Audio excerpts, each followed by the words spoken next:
it's a conflicting landscape. Ponder for a moment the journey that used to take place right here. Taking a people and creating a product out of that people. Thousands of men, women, and children shackled and walking toward horror.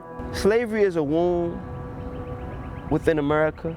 Hassan Shabazz brought Allison Chafin down to the Richmond Slave Trail to hold this space.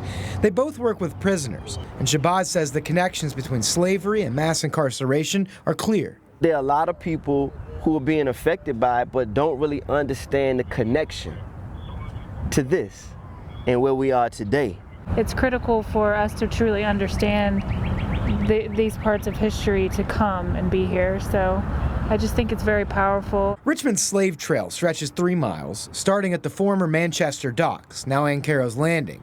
Since it was unveiled in 2011, the initial leg of the trail, leaving the docks on the south bank of the James, actually remained under private ownership. A lot of people thought, oh, it's public land and it can be something that we'll all enjoy and we'll have that forever. And unfortunately, the ownership was not the same that people thought it might be. That got lost in records. Norfolk Southern and previous rail companies dating back to the 1830s owned the property rights to this narrow strip of the trail stretching from Ancaro's Landing to I-95, meaning the threat of development or sale of this space remains somewhat open-ended. Not that Norfolk Southern did, but in this instance, that threat and that risk does exist until it is in other hands. Parker Agelasto leads the Capital Region Land Conservancy, and they began talks 4 years ago to purchase this land.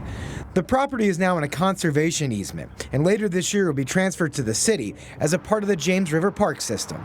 But hopefully people will be able to come here and get a sense of the soul of people and the soul of the land and the stories that the land can tell.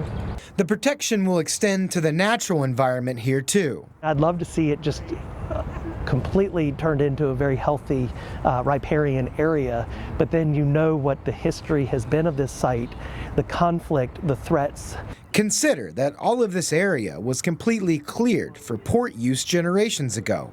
Now invasive plants and vines line the trail, but native plants are coming back too, Agelasto says. And what you're seeing are some of the spring ephemerals that are in the seed bank coming up and showing all the life and vitality that a property like this can have even after such a challenging history. We are entangled and ensnared by many things. We have to really strive to be the ones that come along and remove those weeds, right? Remove those things that proceed to strangle us. Shabazz very much appreciates the natural symbolism along this now protected land, a symmetry he sees reflected in his own story, having served 23 years in prison. I was not going to let no vine strangle me, entangle me, keep me from growing, sprouting, and then spreading love too, helping others to grow and sprout. And I think that metaphor, that analogy is a great one. I see ourselves as being instruments of change. Jake Burns, CBS 6.